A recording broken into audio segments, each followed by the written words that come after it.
Frank came along at a time, or the time was right for him. He was ready at a time when the French Connection heroin, quote unquote, had dried up.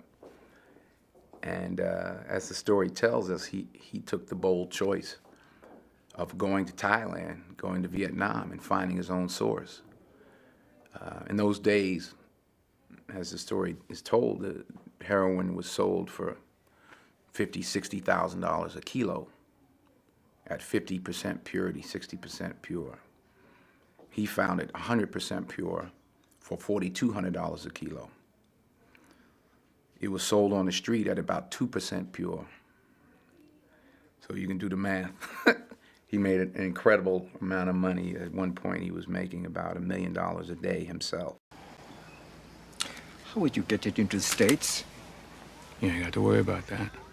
Who do you work for in there? You ain't got to worry about that either. Who are you really? Frank Lucas says it right there in my passport. I mean, who you represent. Me. You think you're going to take 100 kilos of heroin into the U.S. and you don't work for anyone? Someone is going to allow that? That's right.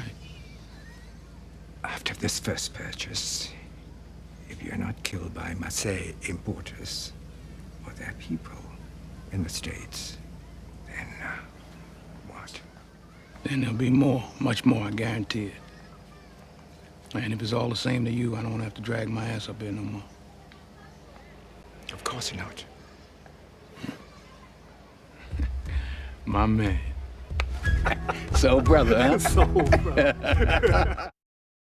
It was interesting to shoot that last because that really took the movie all the way home for me. I was like, this guy came all the way over here by himself.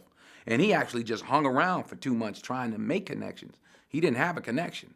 He went over there for 2 months and then had the guts to buy the stuff, walk from Thailand across to Vietnam, get soldiers involved, get them to bring it back for him. I mean, I don't want to give away the whole story, but he basically got, you know, because he was seeing, and this is, again, going back to American Gangster, this is the American part about it. He was seeing what was going on with these soldiers. He's looking at dope fiends in the street in America, and then seeing how the soldiers were coming back, talking about the most powerful heroin was over there. So he put 2 and 2 together. The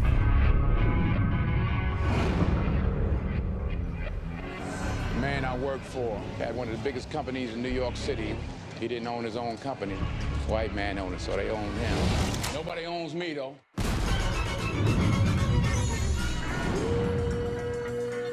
Frank Lucas basically ran Harlem in the 70s. He was the most notorious gangster in the history of America. He's a force of nature. Our mandate is to make major arrests. In those days, there's a lot of bad cops that were on the take. Richie Roberts' private life was all shot to hell, but he was ultimately honest and believed in what he was doing. I noticed you found $1 million in unmarked cash, and you gave that back. Yeah, I did. Anybody got a problem with that? The most important thing in business is honesty, integrity, family. Whose house is that, Frank? That is your house, Mama. Mine! Never forgetting where we came from. See, you are what you are in this world. Either you're somebody or you ain't nobody. Be right back. Frank Lucas was all about a certain elegant power that he had over everybody in this gangster world. Django. Oh, okay, what you gonna do?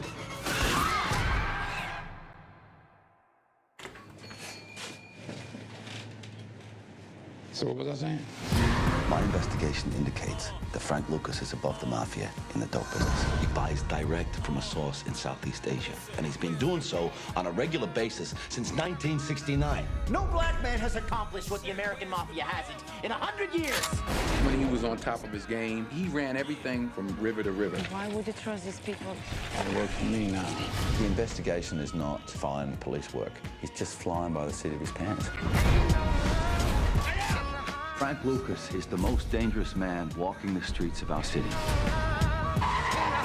tried to kill my wife! It's going to be edgy. It's going to be rough. very dark world. None of it gets tied up with a little bow.